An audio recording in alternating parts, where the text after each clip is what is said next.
Hey guys, welcome to another episode of Best Friends Show Gems. I'm Reggie, Radical Reggie, and I'm here with my buddy Nelly again. What's going on? What's going on? We got some really cool shit to show off today. Let's start with you. You got a little box here full of games? I got a plethora of stuff that I want to knock out of the way so we can get this thing rolling. I recently got some limited run games recently, and I just want to go ahead and just kind of show them off real fast. Stealth is like some kind of a stealth game where you're like go behind platformers, hide, and get to your goal. I haven't really played that much, but it looks like a really cool game. Kind of very similar to the Metal Gear Solid games if you played those before. All of you better have too. So, I mean, it's got a cool little cover on it and everything. So you know, you can't really see it. It's all in like gold, shiny. Yeah. Volume. It's like a pretty cool title. Yeah, it's on PS4 as well, but they didn't do a physical copy of that. Maybe not yet. I think this next one you're about to show is really cool. They did a physical for it. Yeah, a platform puzzle game called Stealth. It's really cool. You guys get a look at that. Now, Stealth is pretty much, it's, as you would think, a 2D stealth game where you have to like figure out puzzles, not to get killed and everything like that. So, and at the end of the levels, I think there's like around 10 areas, and then in that first level you get to a boss, and by the 10th area you fight the boss. And then the boss is like this big monster platform thing that you have to figure out to get past without getting killed. So it's pretty cool. I like it. I gotten all the way to the second level and everything. So yeah, I definitely think it's. The only thing I don't like about having both versions is you can't transfer your data from one to the other. That I noticed. So oh, that sucks. No cross save. Yeah, that would like save me some time. You know, like jeez, like you know what I'm saying. That's one thing I did like about playing like Guacamelee had cross save. Yeah, so exactly. That was pretty cool. Same with Axiom Verge. Axiom Verge. They need to make a physical copy of that. They do. I'm getting that as soon as it comes out. Next game is Firewatch, which is really hard to kind of explain. It's a basic first-person story-driven game. I played it a little bit, and basically it starts off with a man. He's going through an experience with his life and everything, and he needs a change. I don't want to tell you guys what happens because that's a big part of the game. Where in the beginning, what you find out what's going on with him, but you become this ranger, forest ranger, and next thing you know, you start your job, and people are starting fireworks. You got to go stop them from doing the fireworks because fireworks cause a fire in the forest or whatever. Or like you see smoke somewhere and you got to run to it. Yeah, exactly. So that's as far as I got. I got lost, so I had to turn it off for a little bit. But it was very interesting, and I can't wait to play it some more. So yeah, Firewatch. Check it out if you're interested. All right, next game here is gonna be. Oh, bend down and grab it. I got from Limited Run, Oddworld Stranger's Wrath, and I also got sick. The Xbox versions with the original Xbox version as well. Haven't really played them yet, so I can't really say anything about it. I got them. Well, I've played them. I actually have the download on PS3. I really want to get it for the Vita, of course, but it's a really cool game. It's a first person. You know, you got a bunch of critters that you shoot, like bees, the little fuzzy guys. Yep. With the sharp teeth. You know, you just use them as weapons. Now you can switch between third person and first person, which is really cool. And basically, you don't kill anybody. You're just capturing bounty hunters. It's pretty cool. It looks like it's got that Wild West theme to it, so it's really cool. Totally. It's totally got like a little Western theme to it. Yeah. And the story is you're the last of your kind. Mm-hmm. Like your kind's been like wiped out, and you're the last one. And like you're kind of low key, and then people start to notice you, and then you're like, oh fuck, people start coming after you and shit. Okay. It's pretty interesting. Well, what's cool about this too is it has a reversible cover in it, so I'll show you guys real fast the other cover that I can use on here. There's actually a third variant cover that some people got, but it's very limited. But I can't remember what it was. But either way, for limited run figures. And are we down to the last? Almost down to the last two here. I just got these in the mail yesterday, and they're still sealed, but I played the game before. Lone Survivor director's cut. Now this game is pretty much like a survival horror game in 2D playing. Like it reminds me like Silent Hill is a 2D game. Like this is what it would be. Very eerie. You wake up, you can't really tell what's reality and what's really going on. Like images change. Like you could be like in an area where there's a lot of monsters and everything. All of a sudden, it changes to something normal. It's really weird. I mean, I don't know if the dude's on acid or something like that, or what's going on, but very interesting game. I'm gonna play it some more. I hear it's not that long, which is good. That'll keep me into it. Has multiple endings as well, so that's awesome. But yeah, a Lone Survivor. You gotta go for those like multiple endings, man. Replay value. Okay, I'm gonna cheat because there's like 3 more in the box. I'll just get these done real fast. Sure.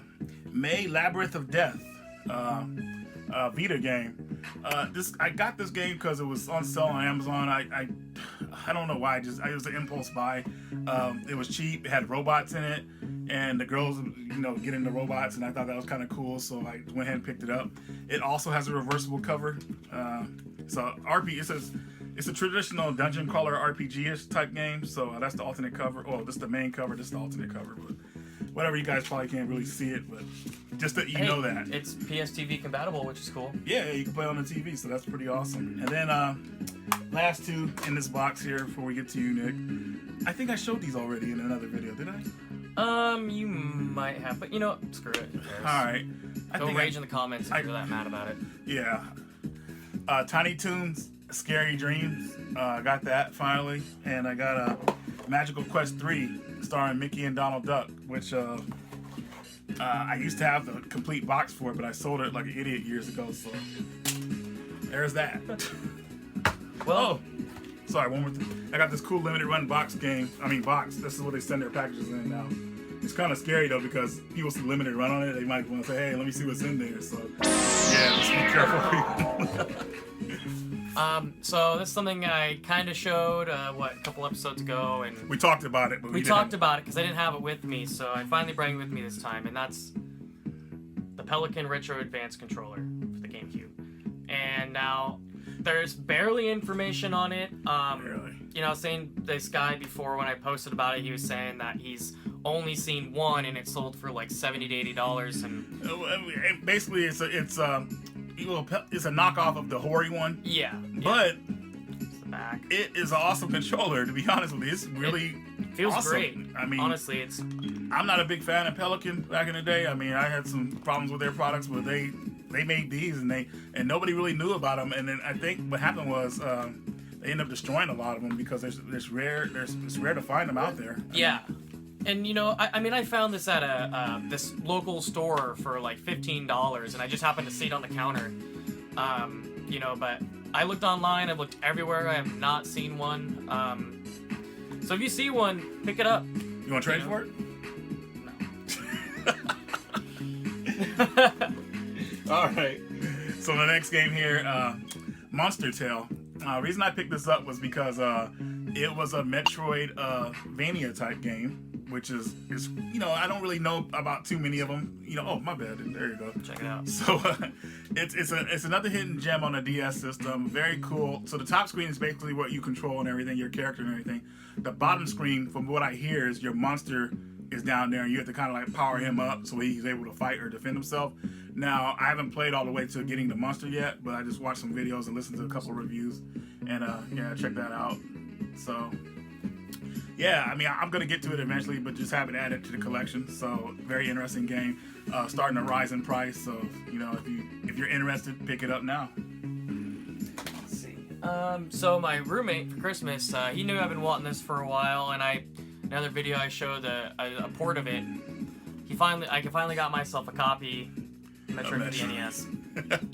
I know, it sounds like we just talked about it in the last video, yeah. But it's Metroid, man. But for me, it's completing my Metroid collection, which I'm really stoked about. Hopefully I can get a box for it soon. And get a box for my Return to Samus, then I have a full box set. You'll be good to go, man. Yeah. Heck yeah. How much more do you have, man? Oh, I got it. I actually have a Metroid game. Oh, well, you know what? What not a better time. So, I don't know if you guys know a lot about this, but Metroid 2 came out on the Game Boy originally. And it's a good game, has some flaws and everything like that. No map. Yeah, no map. You don't know where you are half the time. Yeah, it could get confusing. But what happened is some fans, dedicated fans, say, you know what, that game is awesome, but we could make it even better than what it was. And that's exactly what they did. And not only that, is that it's called another Metroid 2 remake. I guess there was one before that I don't know about. But my buddy, Jared, gave it a physical format. So this is the cover here. Mad jealous. Awesomeness. There's the back here too, and I'm going to show you the surprise that he put inside of the game. Also comes with game disc and soundtrack, which is insane because the music in this game is really well done. And you know what? This game was so well done is that when it came out, Nintendo literally wanted that off the internet as fast as possible. Yeah. I mean, they cracked down hard, and you know, everyone knows for other shit they cracked down, but this, there was a big deal. It's incredible. Yeah, it sucks too because I mean, you think Nintendo would say, "Hey, man, this guy did this. He put this out in 6 years, working on it by himself. Yeah. Give him an application." But, I mean, I think there was a couple people who worked. Yeah, held on it. Yeah, of course. But it was mainly probably his project and everything started and everything. But you think Nintendo would want to hire this guy? But no, they wanted to stop and cease. So. And to say how good this game is, it's as good, if not better, than if Nintendo tried to make it. I mean, it is so well done. The physics of the game, I mean... I'm going to go ahead and go out there and say I think it's better than Super Metroid. Yeah.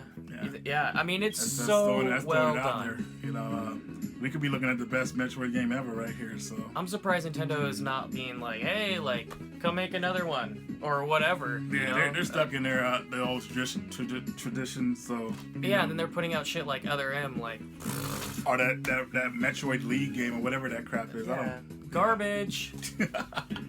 Let's see. Let's go get some GBA gems. If you all know, I love Game Boy Advance. I got myself Metroid Zero X2. Awesome. It's actually kind of tough. Yeah. When I first played, I was like, damn. Crash and Spyro, Super Pack. Got that Sonic Advance 2, which is actually, I gotta say, those Sonic games are actually pretty fun. Yeah, and I like you get to choose the different characters. Mm-hmm.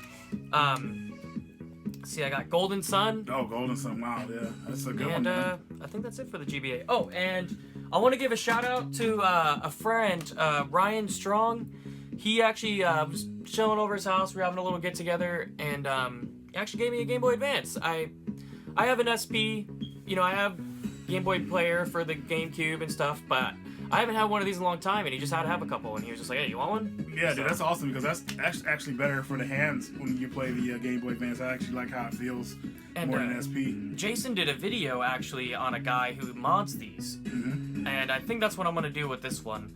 Because I'll be playing this a lot more than the SP if that's the case. Yeah, you get some lighting in there, man, and that thing is pretty much a sequel to the Super Nintendo. I mean, yeah, it's literally a little Super Nintendo, and it's awesome. Okay. So what you got, man? Go ahead. All right.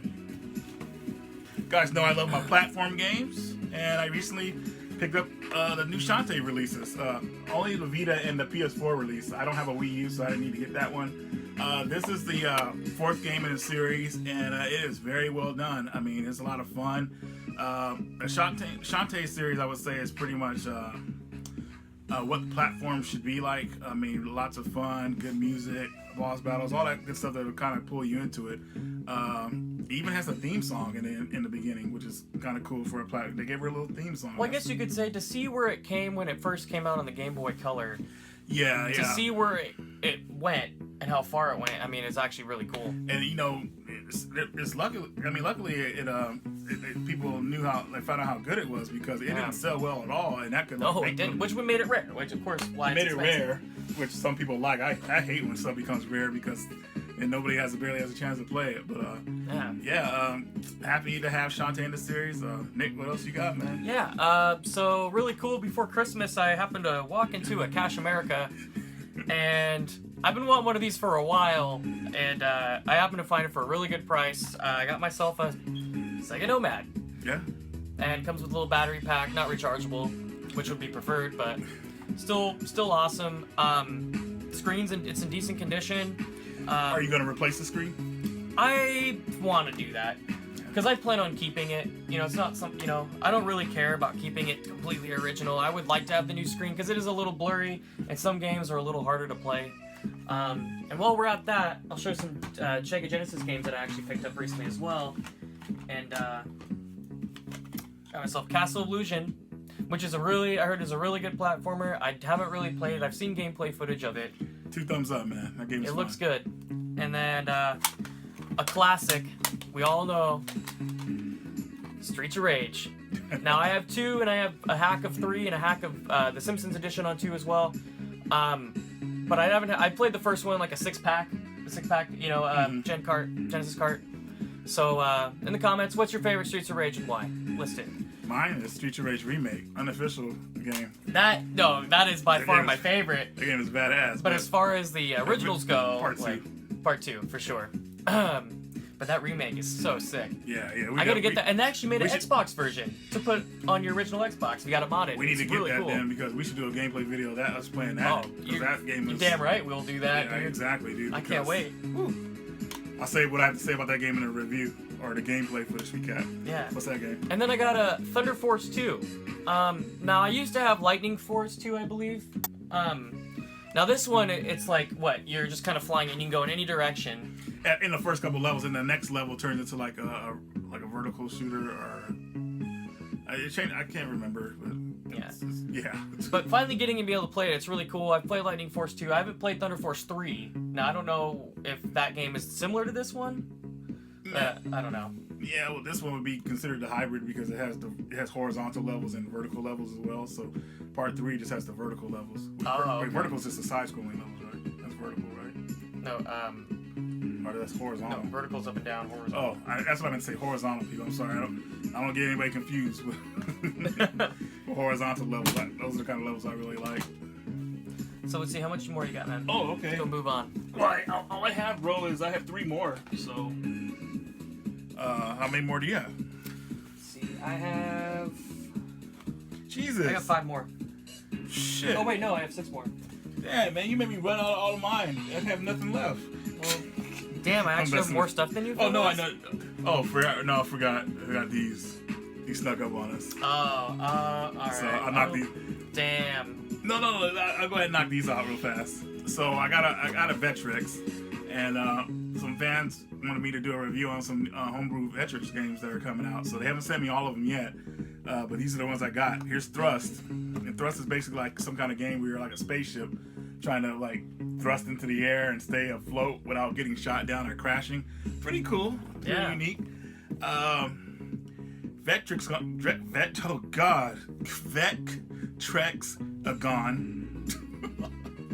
is a game where you're trying to protect yourself from these mirrors that keep coming at you. So you have to you're that little dot in the middle. You have to kind of like space out to where you don't get hit. So they're coming at you. I'll try to put footage on here, but if not, sorry. And the last game here is Protector and Yasa. 2 games in 1. Protector is pretty much like a Defender type game. It's a clone of Defender. And Yasa is pretty much a, what's that game called? Not Centipede, but a Space Invaders type game. So totally. Pretty cool. So yeah, those are the Vectrex games. All right, Nick, go ahead. Yeah, knock those out.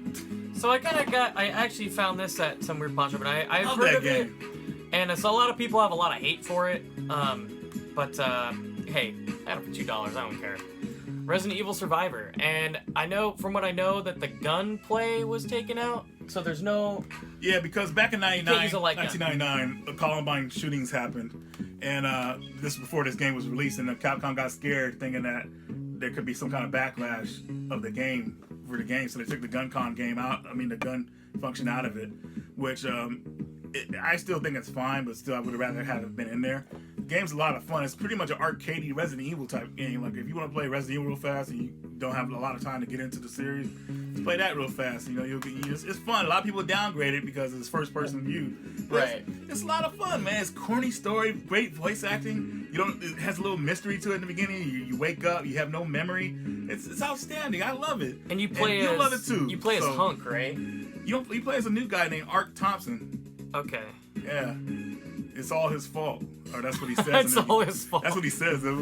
Or he thinks he's Vincent. It's some weird stuff he says in the beginning. It's hilarious. Like, what the hell are you talking about? But it makes you interested in playing it. You have like all these different paths you could take in the game. You can always take a different, like, there's a weird path where you go out in the streets and the phone booth is ringing and the guy, you answer and say, I'm coming to get you, or it's all your fault. It's really eerie and it's kind of cool. Like, man, what the hell's going on? So it'll keep you playing. So definitely, if you see Resident Evil Survivor, pick it up. It's not the best Resident Evil game, of course, but it's something pretty cool on the side. Oh, wait. Is it my turn? Oh, yeah, shit. Go ahead and go next. Went down to my favorite video game store, Super Smash Games. The best prices in town. I always say that model. And salesman over here. I know, right? And I picked up Jumpin' Flash. That's the way I said it, right? Yeah, Jumpin' Flash. Now, I already had this game. I had the cardboard edition, which is kind of beat up. But he had this variant, plastic glass, glass. I'll just call it glass, case edition, and really cool game. Basically, it's a 3D platformer, first person view though, which is very like unique from back then. They never did any games like that, so. You're not on like a drug trip when you're playing the game. It's just that's the way it would look if we were like in a video game, probably, if we were jumping around and everything, jumping from platform to platform. Hey, go ahead and take a look at it, bro. It's a pretty cool game. 2 games came out to America, and a 3rd game stayed in Japan, which I'm probably gonna look into getting, see if it's worth getting or whatever. I probably will get it, but definitely a lot of creativity in what Sony was bringing out in the beginning of the PlayStation's life cycle. I mean, Yeah, it's seriously. really interesting looking. I mean, it's awesome game. So yeah, Jump in Flash, check it out. Let's see. So this is kind of a random one. You know, you always see like the Sega Classics, all kinds of different ones. Now this one is a little different than the other ones because it's like literally kind of remade the games for 3D. And here's a list of the games. Try to get the glare out so you can see.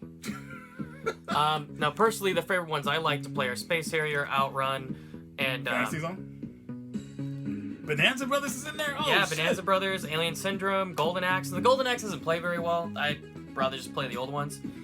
But the other games look really, really good. Honestly, I enjoyed the hell out of it. So if you find it, pick it up. I obviously you can see I actually got this for pretty cheap, only like $5. So if you find it, pick it up. It's rad. Definitely. Okay, so I'm gonna go. I have 2 more, so I'm gonna wait for my last one before you do your last one. Okay. So, next game, I got this. Now I'm on the Seattle Retro Gaming Forum. We're both on there, and one of our friends, Chris Dodd, recently got a bundle of games from I think it was Value Village or Goodwill. I can't remember. Oh, this was one of them? This was one of them. Oh, no and I shit. immediately I saw it, I said, hey, I want that game. If you don't want it, let me get it. And he said, hey, let me try it out first and I'll decide. Then we made a trade and everything. He didn't want it. And I got it. Gundam Battle Assault 3. I was about to say Gundam. Now the Gundam Battle Assault games are pretty dang fun. Now this is the first one to go in 3D though, so I haven't really played it yet. I watched gameplay of it. Looked like I like it. It's very interesting. I enjoy these games a lot because another thing is they put the voice acting in there, so you kind of feel like you're with the characters and everything. Like you get pumped up and everything. But And you know what? From our last episodes, we actually had Battle Assault 1. We were talking about that, and then we have the Game Boy Advance version, which he's now getting one in box too. Yep. So I have the complete thing. So it's kind of funny to just happen to get this one. Yeah. But I'm actually really excited to play it. I haven't played it yet, and I'm really curious how it plays. Looks very interesting. It's one of the last games in the series, I think. Yeah, this was the last one they made in the Assault series because this came out in 2004. Yeah, and it's funny because like I'm not a fan of Gundam. I don't really watch the show. I watched it maybe when I was a kid. But the games have always been really fun. Yeah. And I've always enjoyed playing the games. They get you pumped up. Oh, I'm on my last one. You're on your last one? Okay, so I'll get these out of the way and then we can... You're going to show the last item, so don't worry. Okay. So, how do I go about this? I'll just do my last one. I'll do all these as last. No, go ahead and do your shit, man. Go ahead. All right. So, I've been waiting to get one of these for a while. It's been waiting... And now I have the Slim. He has the original. I'm just using his box because I didn't bring mine. Of course, just be stupid. But got myself a PS4 finally, and I got some games. I got Uncharted 4, which came with it. Got the bundle.